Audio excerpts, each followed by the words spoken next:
There would be a way to win. Renato could feel it. He'd have to explore choices he'd never made before he could figure it all out, though. And with that, the book's pages fluttered to the beginning once again. And he fell.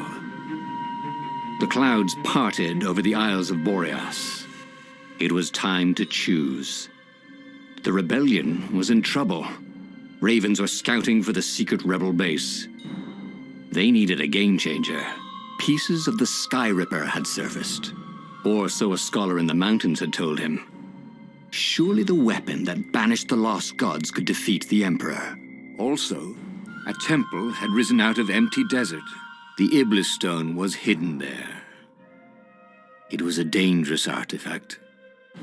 It could corrupt its user into a bloodthirsty monster. Maybe he could find a way to use it. To take its power without surrendering to its wickedness. And also, his old friend Lapino needed rescuing. Of course, Renato had a pretty strong suspicion that Lapino had betrayed the rebellion. But could Renato really leave an old friend to the Ravens? Ah, Lapino.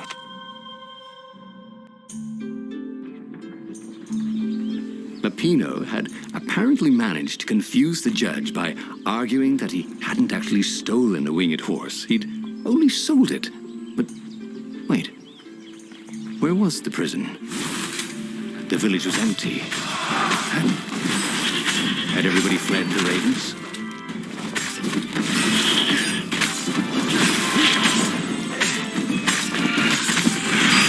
Say hi to gravity for me.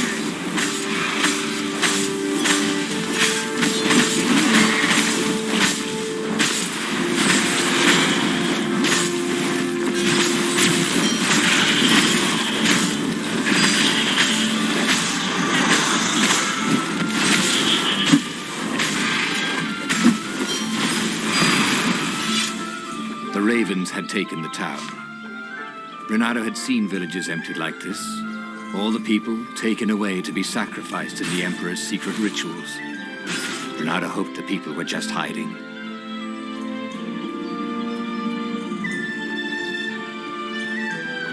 Oh, you got such delicious-looking eyeballs, cawed the lead raven.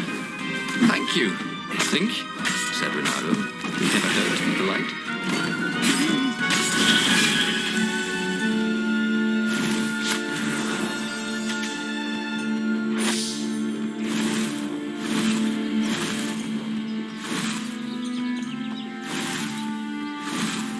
Renato thought of the Iblis stone and shivered.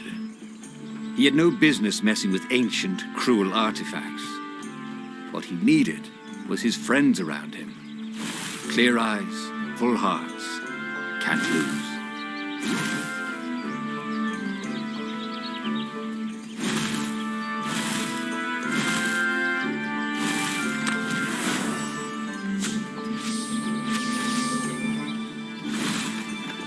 You couldn't go sticking jewels in your gauntlet just anywhere. What if you dropped one and broke it? Luckily, there was a bench right here.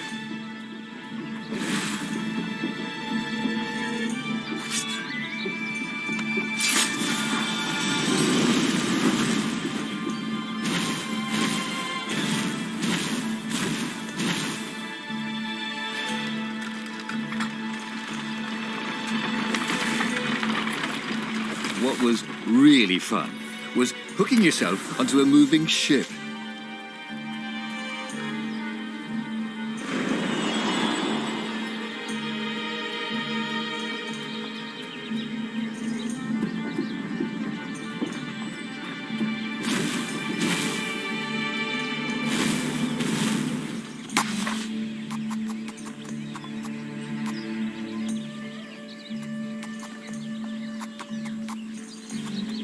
He was more and more extraordinary.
flames really bring out your eyes. Ravens were landing everywhere. The advance guard. He'd better get moving. If they got to Lupino first, they'd eat him for breakfast.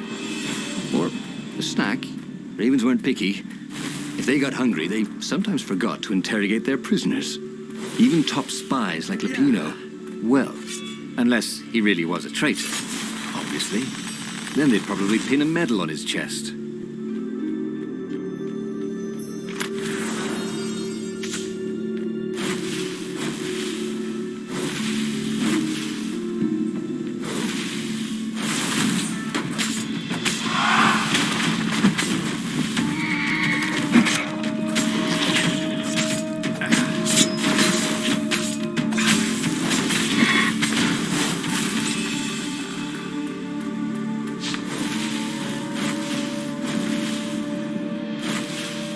Dirty and bloody, Renato finally reached Lupino. The rabbit was practicing his shuffle.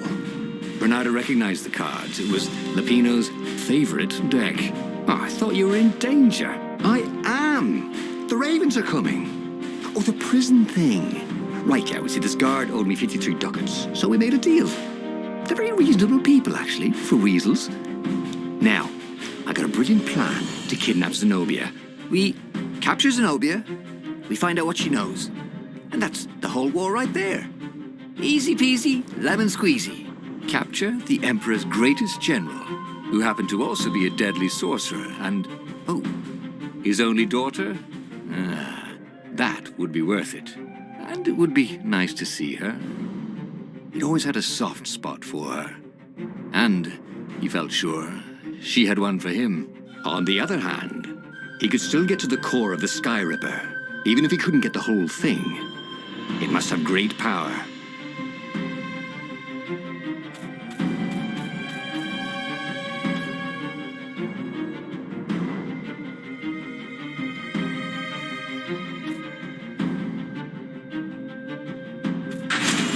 To make the Sky Ripper, the Transcendent Emperor had wrapped an armature around the eye of a god. Bernardo had already let that armature slip away to save Lupino's life. But even its core, the eye torn from a god, surely they could fashion a great weapon from that. The core of the Sky Ripper? Lupino's excited. That's an actual thing that we could just go and get. You've been busy. He sure had. Bernardo told him all the things he'd been up to. Soon they got to talking about old times, about wages they'd won and lost, and scrapes they'd barely got out of. It was good to be back with his friend. Bernardo grinned. He had a very good feeling about this.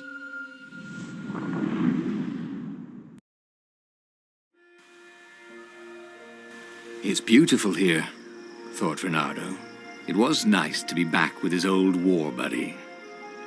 All right. Lupino was a traitor. But still, it was good company.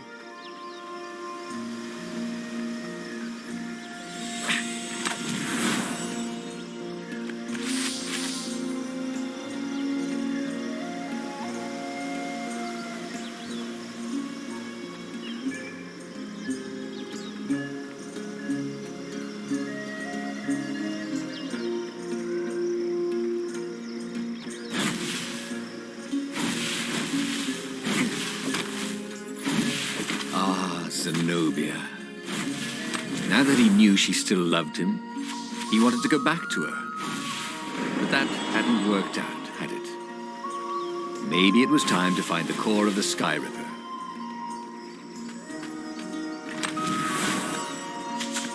Bernardo had a lot of crafting materials.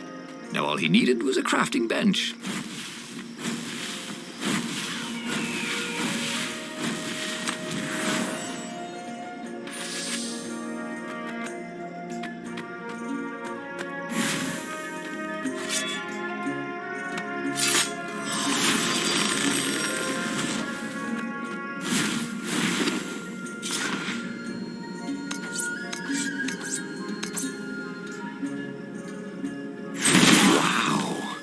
The sword felt even colder.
There was something sour in the air. Like the earth had ruptured over something that had been fermenting for a very long time.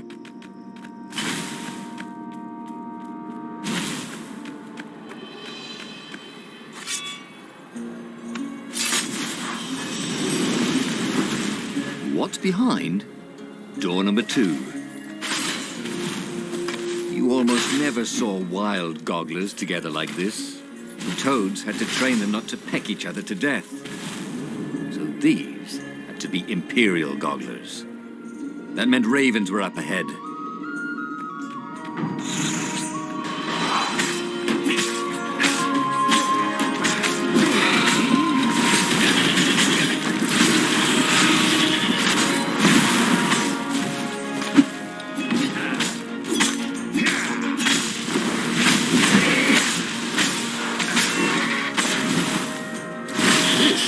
The new aerobics craze. Am I right?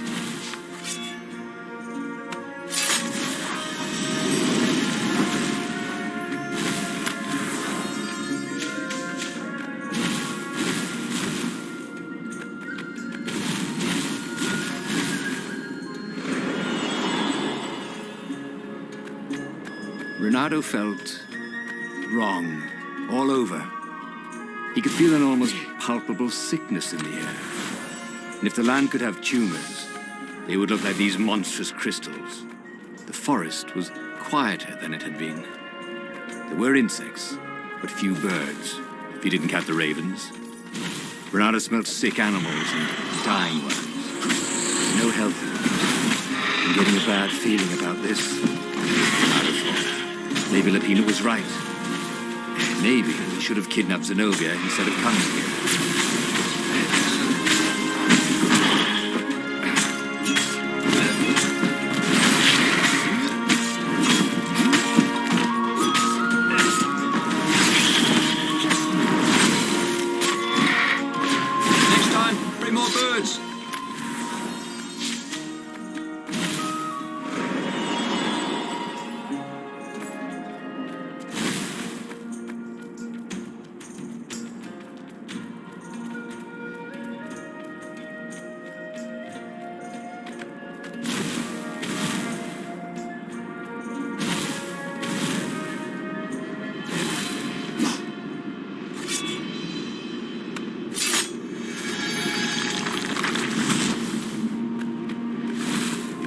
The thing about puzzles was, once you solved one, you knew how to solve it again. Puzzles had no, what was the word? Replayability? Renato wondered if you could design a puzzle that would be different every time you played with it. Wouldn't that be fun?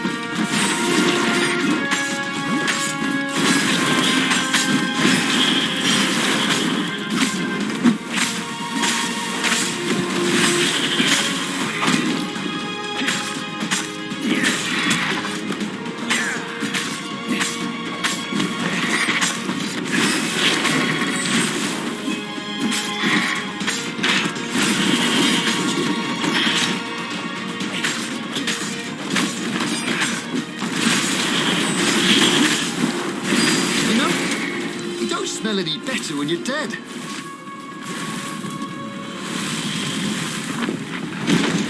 As he held the radiant icosahedron, Renato felt queasy, like dozens of tiny worms were nibbling his insides. It wasn't healthy to be so close to the eye of a god. How could he use it? He could take it to the observatory. The scientists there could tell him how to harness its ancient power. But honestly, Renato ached to get away from it. He brought the core back with him to the Farfarer. But honestly, Renato ached to be rid of it. "Tell you what," said Lapino.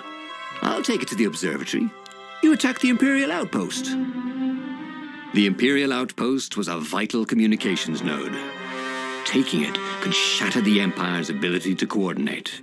And it would be full of secret plans and maps and maybe even rebel prisoners. It was a good target for a hero like Reynardo. But what if this was a ruse so that Lapino could get the core into the hands of the Empire? Was Reynardo ready to take that risk?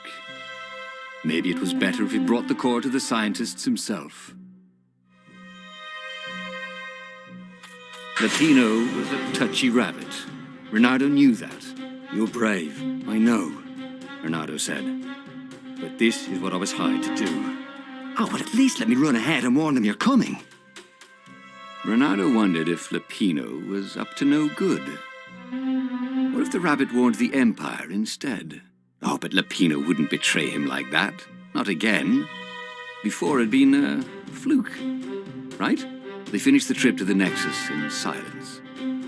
He would offer Lapino a chance to betray him, or not to. His old friend deserved another chance to prove true. All right, Reynardo said. Go.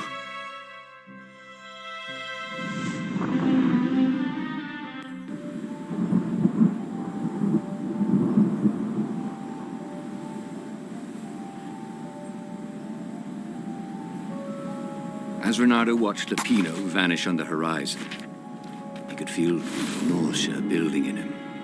He felt ill. Could his knees really be aching this much? But how could he have handed the core off to Lapino? That was a recipe for disaster.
Chest that shiny deserved to be opened. Reynardo felt worse. All his joints were aching now. He'd been through beatings that felt better than this. So the core had a kind of poison that could harm you without even touching you. That's new. Well, it had power. The rebellion needed something with power. And how was this any worse than a sword wound? Well, a death by sword was sudden and fair. This was just squalid. A piecemeal death, like old age.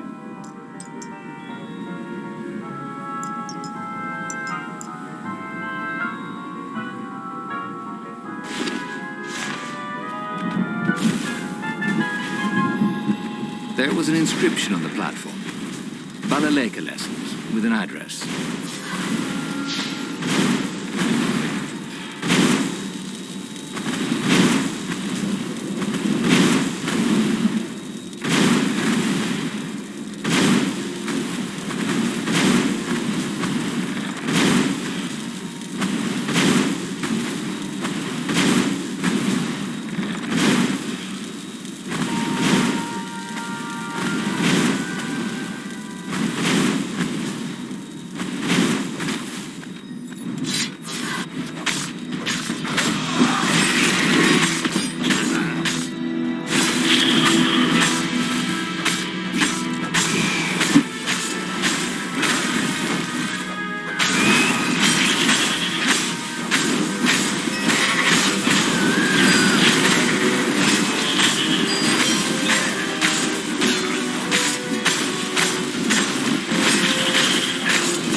observatory was a burning hulk. Dead scientists everywhere. Bernardo found the mad rabbit cowering under a desk. "The ravens! They must have known we were coming," said Lupino. "How did you..." "Well, see, I was doing a card trick with my lucky deck, and I kind of bobbled the cards, so I went under the desk to gather them up, and boom! I guess we'll have to take the car straight to the secret base." Renato wasn't sure he believed that, but Lupino was talking so fast. He always seemed to make sense. The secret rebel base. Yes. They had engineers there. But wait. Calaveras, the sage in the mountains.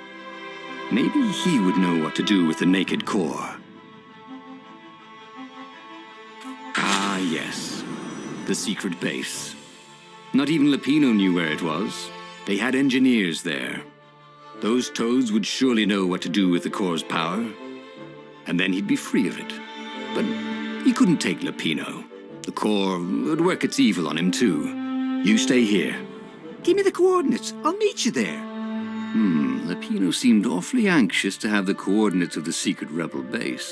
Someone needs to bury these scientists. "Well, why do I get all the fun jobs?" And with that, Renato returned to the Farfarer and took off.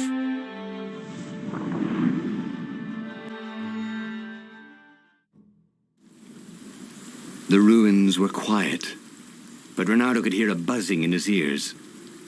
Was it bugs? Or was it the core slowly feeding him poison? The council would know what to do. If the core had this much power, it could surely change the terms of the great battle that was coming. And maybe they would take this burden from him. Maybe.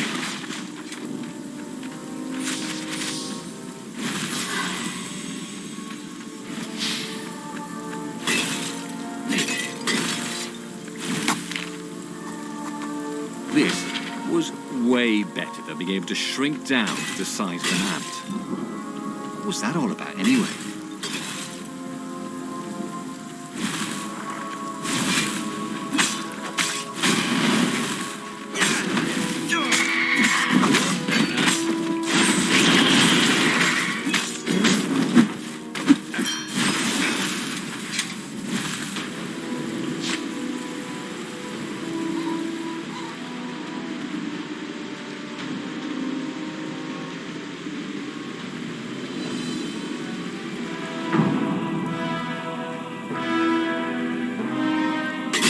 They really needed to redecorate anyway.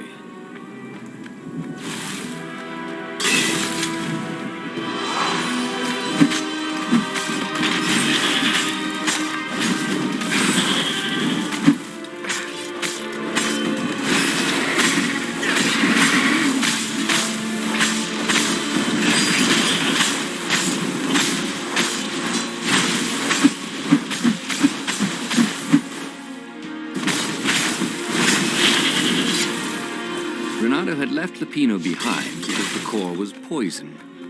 The core was poison because he didn't have the armature. He didn't have the armature because he'd rescued Lupino. Ooh, Renato's head hurt.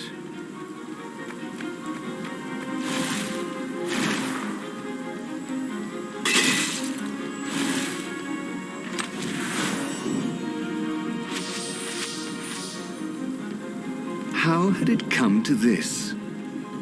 Renato had signed on as an adventurer. Sure, the Emperor had gone mad. Sure, Renato had heard horrors from the ghosts of dead kittens and puppies sacrificed in his blasphemous rituals. But when he jumped in, he'd only been a little bored and slightly broke. And here he was, carrying a bucket of death across a broken landscape. Why not drop it and run? Because he hated to quit in the middle. That was his fatal flaw. He had to know how it all turned out.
2 eyes good. 1 eye dead.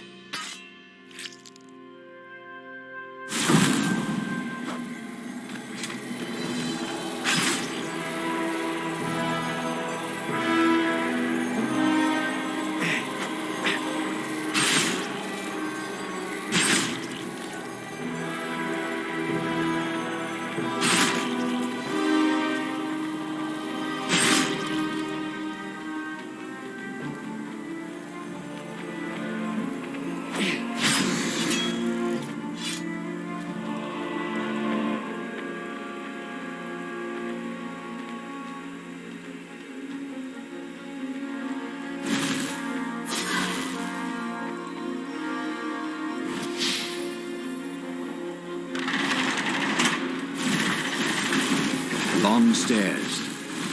So he was close to the rebel base. It was on fire. So far, so good.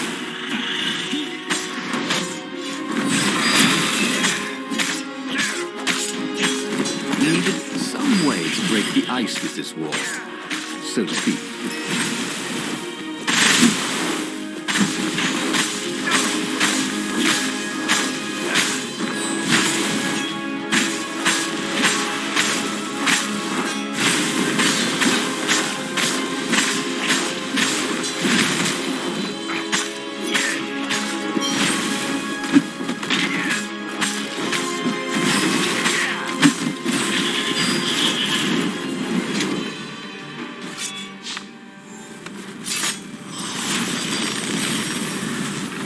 Less traveled, thought Renato. How intriguing.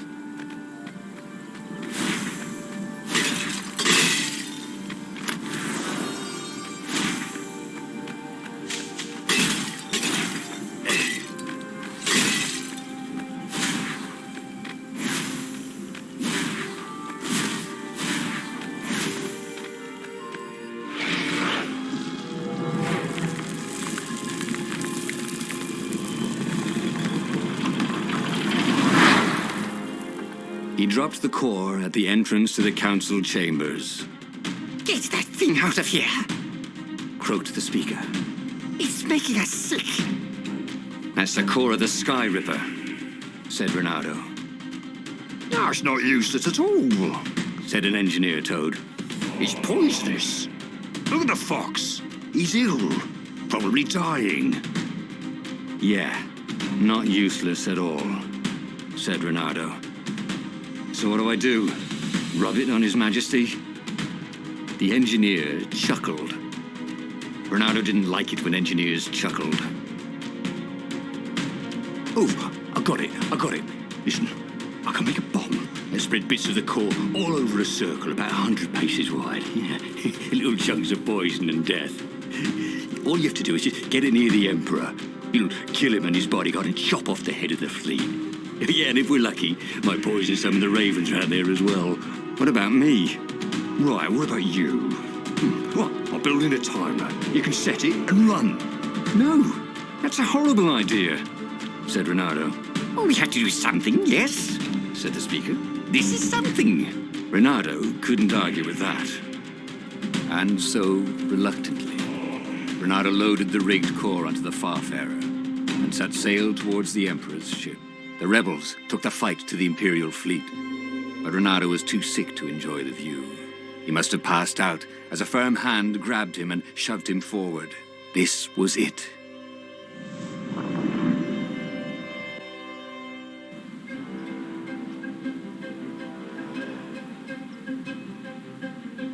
The fleet seemed very big, and its ravens very tough. Or maybe he was just slower and weaker than before.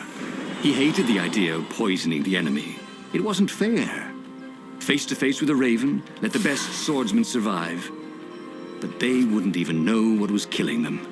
Feather by feather, scale by scale. He didn't mind dying a hero.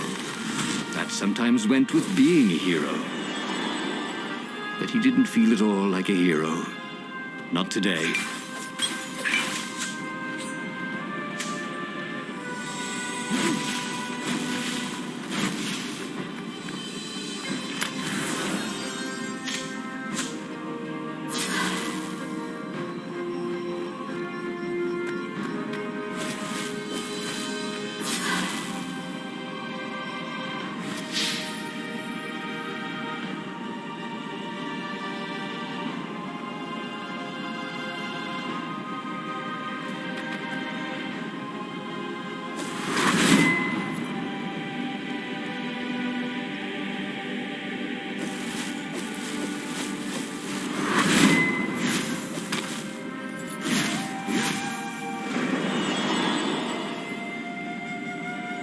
He was exhausted.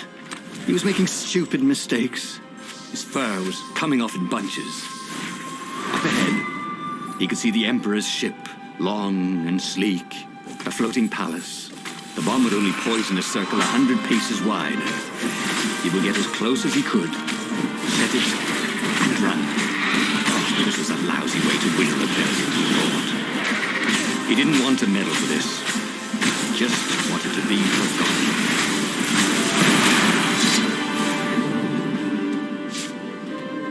These platforms were great. Renato wanted one for his house.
Renato twisted the timer on the bomb as far as it would go and staggered off. His knees hurt. Oh, everything hurt. He staggered away as far as he could until he had to lie down. He could see the entire Imperial fleet from here and the rebel ships engaged with it. There was a blinding flash. And a second later, a monstrous thump. Burning rocks arced across the sky over both fleets. A wreath of fire shot outwards, rolling across the fleets. A pillar of smoke boiled up from where the Emperor's ship had been. It reached into the clouds. That's a wee bit more than 100 paces, thought Renato. It took Renato most of that evening to die. Some of the toughest ravens lasted all week. Some of the rebels in the furthest ships survived as much as a month. That winter, with neither Empire nor rebels to rule them, the islands slid into banditry, and so began the Second Age of Darkness. He should go back to some of the choices he'd faced before. Maybe there were new paths that had opened up, like those doors he was opening up all over the map that took him to new treasures and around his enemies. But he'd learned another true thing. The core was powerful, but dangerous if used improperly.